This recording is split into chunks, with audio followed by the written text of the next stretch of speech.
governance really is those pieces of the puzzle that you want to make sure that you're driving success of the platform.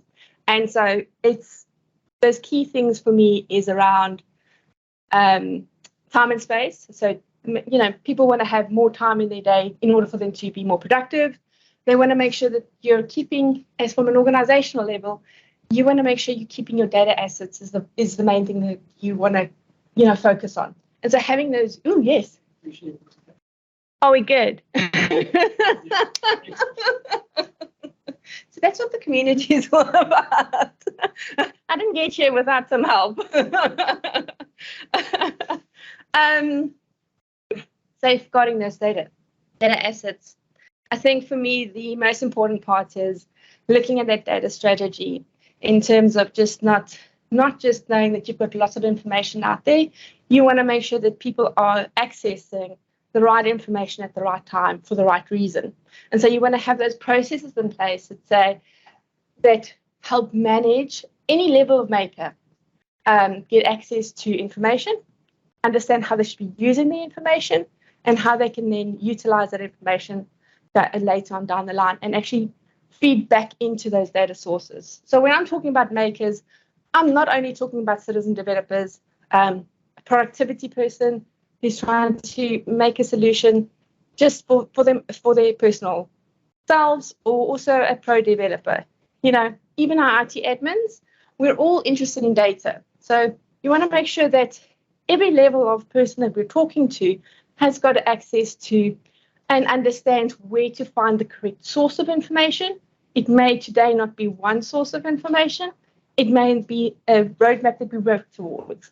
So having a plan to secure our data assets, work towards that strategy of safeguarding them, that's part of those governance pieces.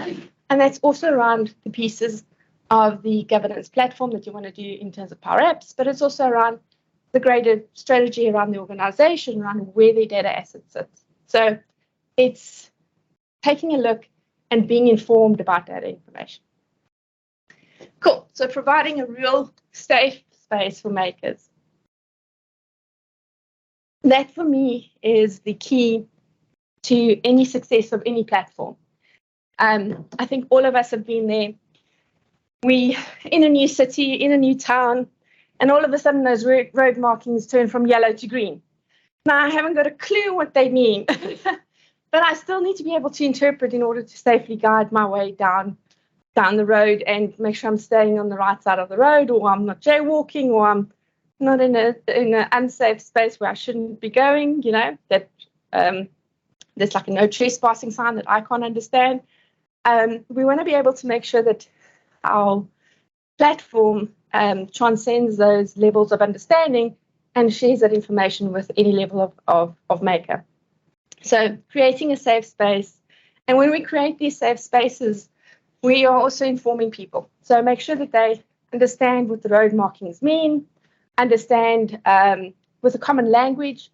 And it might be that we have to create content or create information where it addresses at a certain level and exceeds the, for others. So it's around addressing the person for where they're at. And so I might be a really skilled person who has gone really deep into the Power Platform, coming from a space of an IT background. You might have a different conversation with an individual who really just knows Excel. They know a little bit of Outlook, and they want to just save themselves 5 minutes of their day so that they can go home early and see their children today instead of doing another spreadsheet that's taken them 20 hours to complete their month-end processes. So it's really meeting that person where they're at and giving them the information that's kind of relevant for them. So having that safe space for them to understand that they're allowed to explore, innovate, but also then sharing with them how they should be, bettering that solution that they've built. So empowering self-service models, it's again coming back to not just dictating to or telling people, no, you can't get access to this because you're not in the IT space, who hasn't been there. You want to make sure that everyone is able to self-service And that gives both time back to the IT person as well as the maker, because they're not struggling with, where that information's sitting. They're able to follow a dictated process that says, this is how I achieve the end goal that I'm looking at, and I can safely follow that process and come to an outcome that's kind of, beneficial for all. Reducing risk is, for me, what this overarching thing, underlying kind of mantra is. Every step that we make reduces risk for our organization, reduces risk for the makers, and just make sure that we are holding ourselves accountable. So it's not something in action that we take, it's embedded in everything that we do. We make sure that we're mitigating those risk factors so that we don't have to actually focus on them at the end and have this big risk log. It's building them in. So taking them in, making sure that we're able to identify where we see risk and then addressing it where it lies. Cool. So I spent a lot of time around talking about makers and these guardrails, but also there's a huge scale that we want to kind of discuss in terms of not everybody's going to build a CRM solution or marketing solution. Many people are really just trying to better their day by automating that menial task that they might do. It's a repetitive task that I do every morning, 10 o'clock. I take a spreadsheet from one system and I move it to the next. And all I need is that half an hour back in my day so that I can, give it to something else. And so what we do is we've seen a lot of the scale of the solutions. And I use the word solutions because it's not just a Power App. It's not just a Power Automate. It's not a Dynamics 365. It's not a marketing app. It's a solution. It's something that composes of multiple pieces of a puzzle. It might be Outlook, it might be Azure. And we've got various scales of how these solutions might look.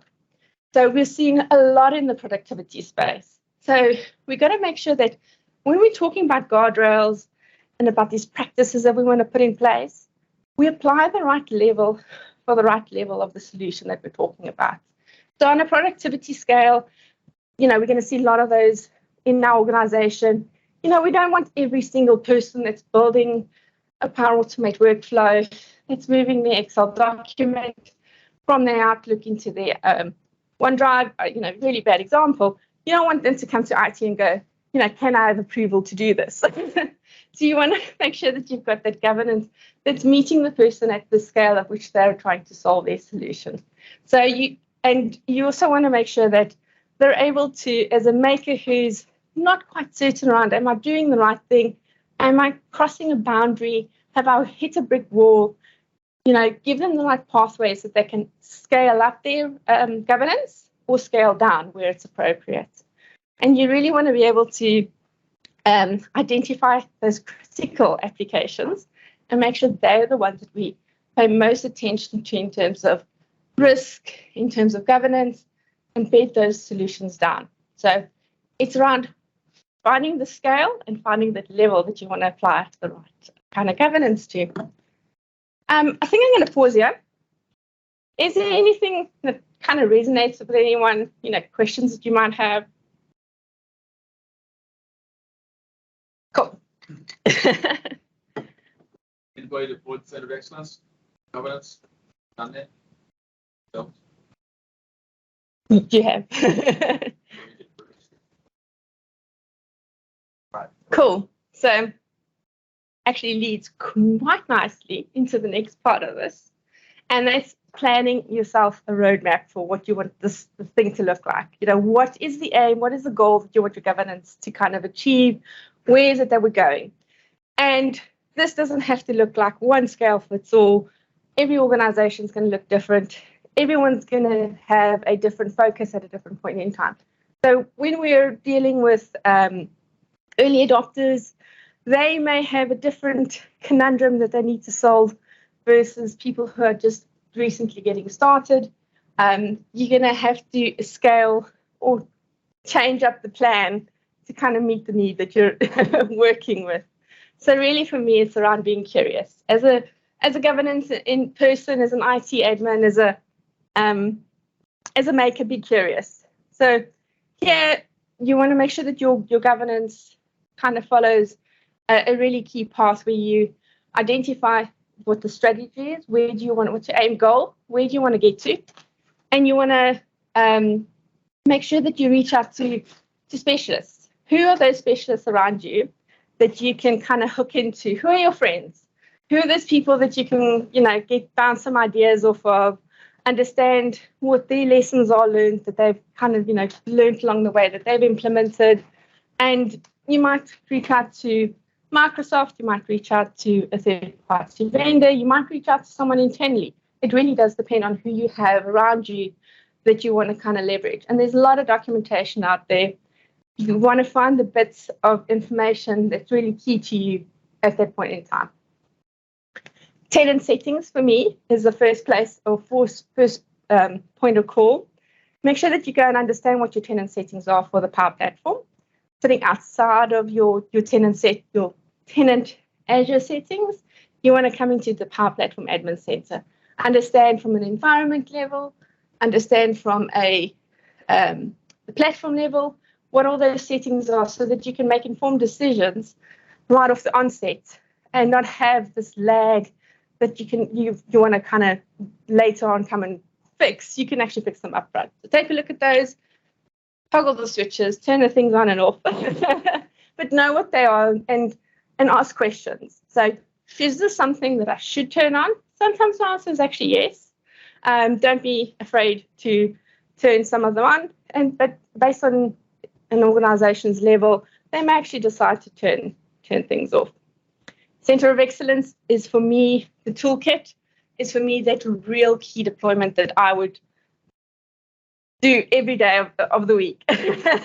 Whether we're starting from scratch, whether there's massive adoption, that CRE toolkit is a game changer. It helps bring visibility from an admin perspective as well as from a maker perspective. It allows you to tap into not only what Microsoft have kind of seen as the benchmarked platform best practices, but also it's been made and built by other companies and organizations, makers who have found that this is, and champions who have found that this is the best practice for their organization. So there's a little bit of everything in there that you might find, this is something I want to adopt, or this is something I'm not quite ready for. So invest in those resources. A really key one for me now with the Center of Excellence Toolkit is also those managed environments. And so based on that organization's needs, wants, and where they're at in terms of licensing, you may see them turning on both managed environments and COE Toolkit, or just relying on the COE Toolkit. So it's not one size fits all. You kind of got to take the approach from where you're coming from. Setting up a data policy is one of those things that I go hand in hand with your environment strategy. But it is one of those things that you want to take care of.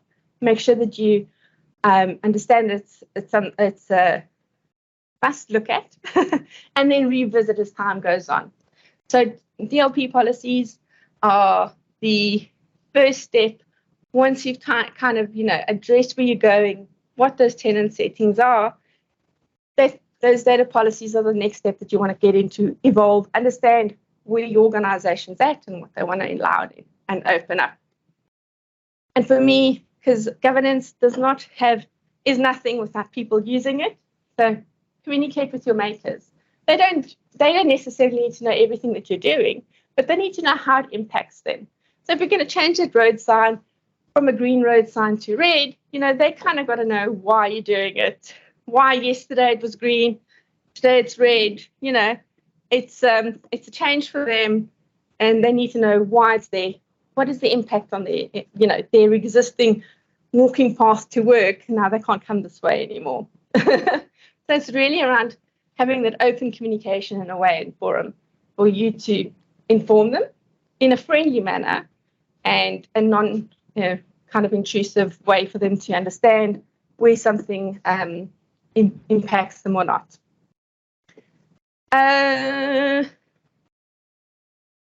What's that last one? You're going to evolve this over time. So I mentioned that we talk about solutions. And so in the beginning, we might actually just focus on one application like Power Apps, Power Automate, or the lower level Power Apps in terms of Power Apps that are for productivity purposes or not so much the critical business applications. And as time evolves, we may decide to then come back and review those governance policies and unlock certain features or more features. So you're going to see this constant change and evolution in terms of what you're trying to do with your adoption strategy and your governance strategy. They may look different based on where you're at in a point in time. So if I just go into it, the tenant settings. These are, luckily, they've not changed and evolved from the ones on the right, but we're now able to kind of set up in a more readable fashion all the settings that you want to kind of enable on your tenant. Go have a look at them.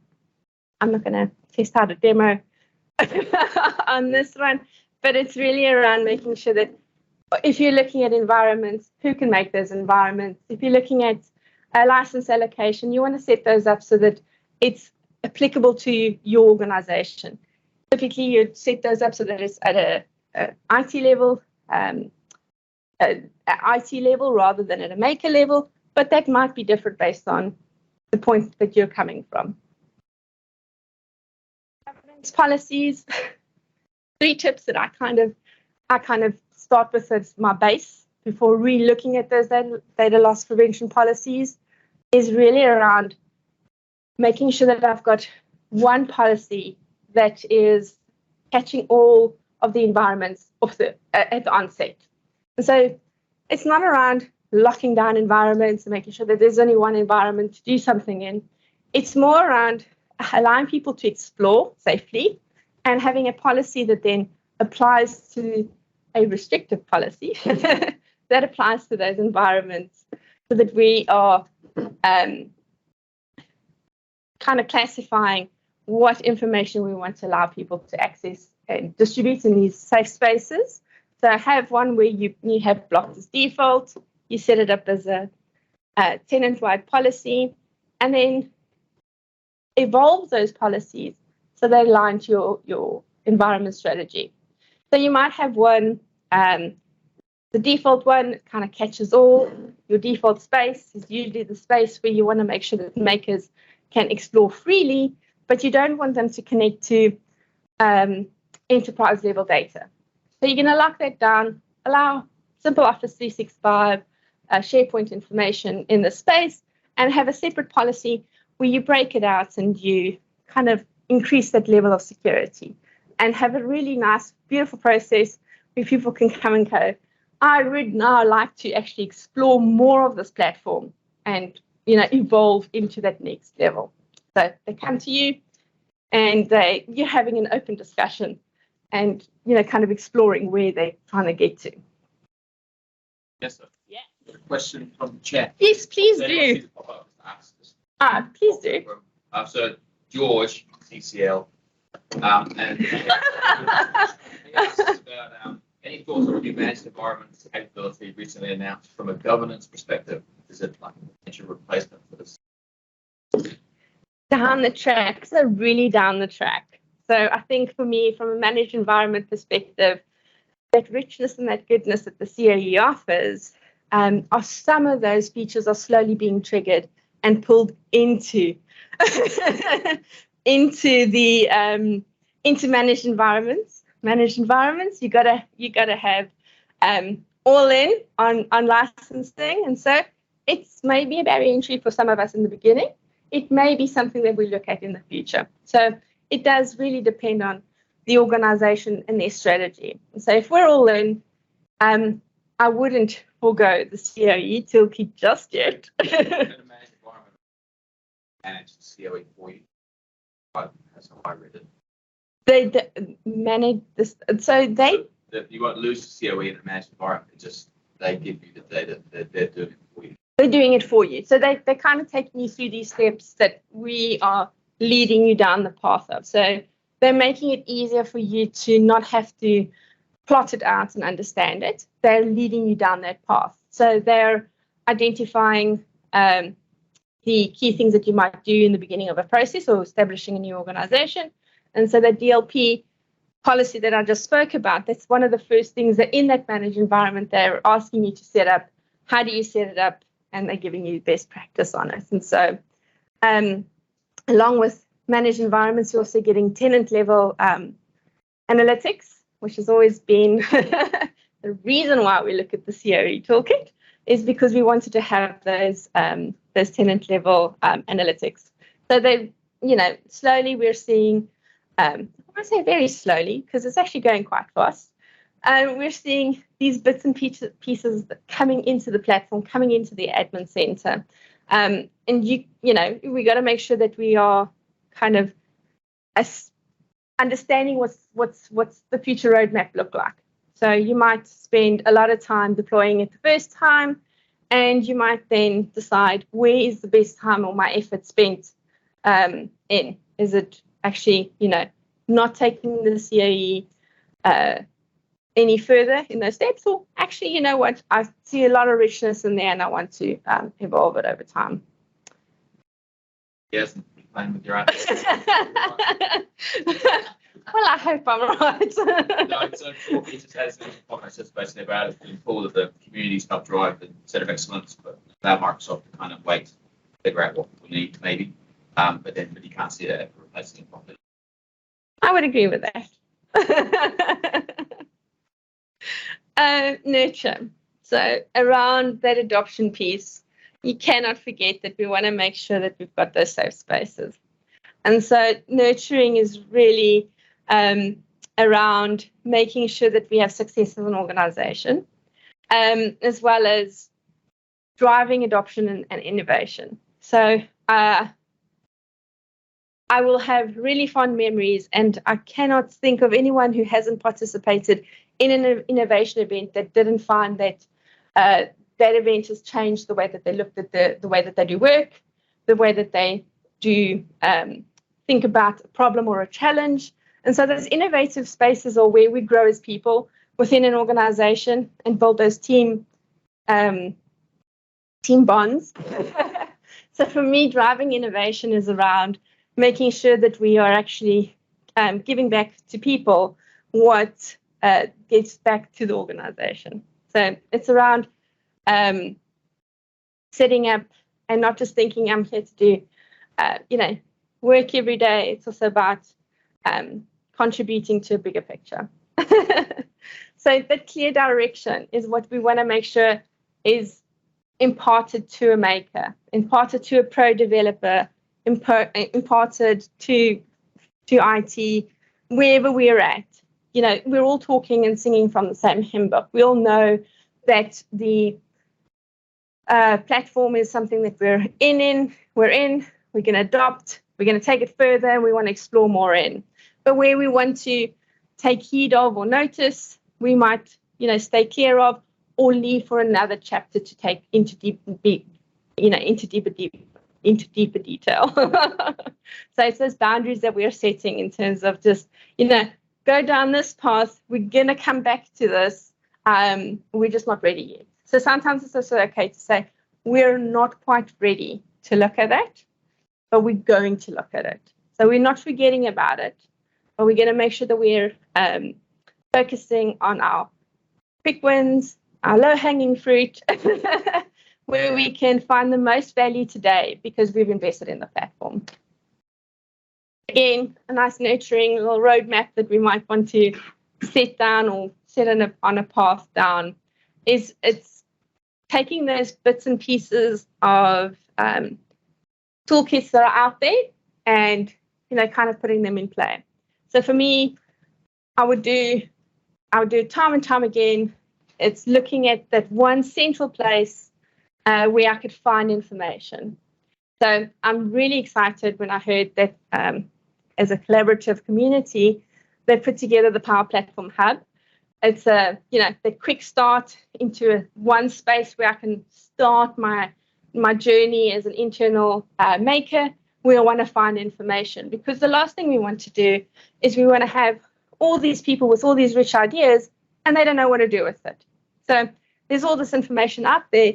You want to make sure that they're getting the right information at the right point in time.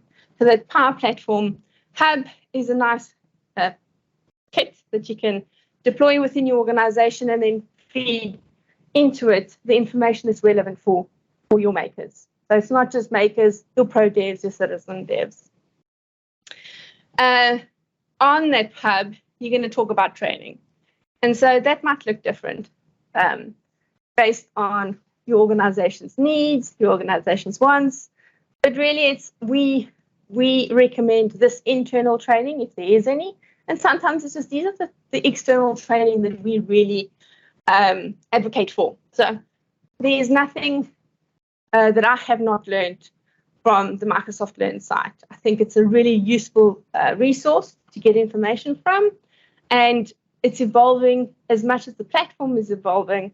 So are the learning content. So where we're seeing the new features such as RPA, there are new tracks and streams coming into the Microsoft Learn platform to facilitate those as well. So it's really cool. On all levels of the platform, we're seeing, movement and change and kind of meeting us where we're trying to get information from.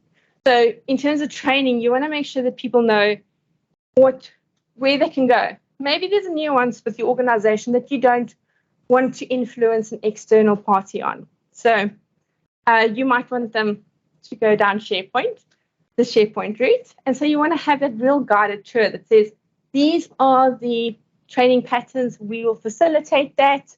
And we've seen a lot of Power Platform champions actually build up training within the organization. So it's reaching out to those people who are wanting to share their knowledge, who can do and deliver that internally. You can then utilize their kind of keenness to share and impart knowledge in a meaningful manner.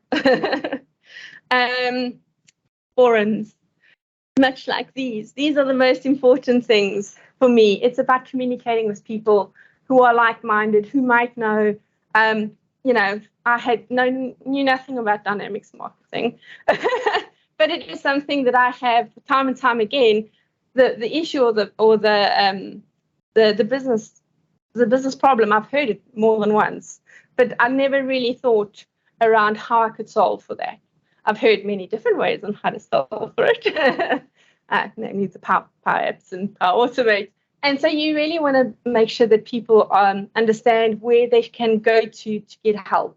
And so sometimes that's something a little more internal, because we want to start creating a cyclone within the organization. It's creating that culture internally of sharing knowledge. It's around making sure that we share with people where they can find sources. So there's a lot of community that we can kind of join online. We can get the content from YouTube. It really is what is applicable to the individual. Because here it's more of an individual, how I like to consume things. I like to speak to people. I like to share my 2 cents with someone.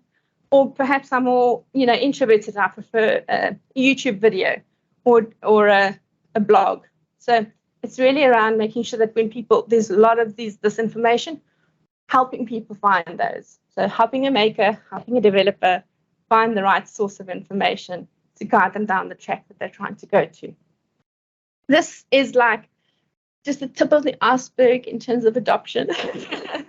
I think we can apply different lens based on, the skill level of an individual, the pattern that we might follow as an organization, the applications we want to expose.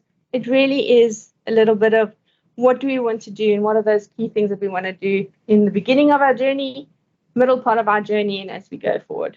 So again, on the hub, this is for me a really great space to kind of get started. If you're not sure where to put all your information, building out the Power Platform Hub as a knowledge base. I think it's key win. You might also find that many organizations go, let's start small. We might do a little Teams community. We might do a lunch and learn, showcase Fridays. Anything of those are spaces where people can come and find information and start building up a greater knowledge management kind of network. Newest feature that I've seen is maker matching. It's in preview at the moment. I think it's awesome because there's been so many times that I've heard makers go, oh, I don't know how to reach you. I didn't know that I was supposed to speak to you before I did something. And I go, well, with maker matching, we can now embed who to speak to help people find those roadmaps and markings along the way. As long as you've got a place to kind of send them to. So you do need some place for them to go, but at least the person to speak to is really important, that they know who that face is. And so I'm a lot around breaking down the barrier between IT and a person or maker that's sitting who doesn't know how to solve their own problems. It's around putting that face back to, this is, one organization, we're one culture, this is how you can help me and how I can help you. That was me in a speed round.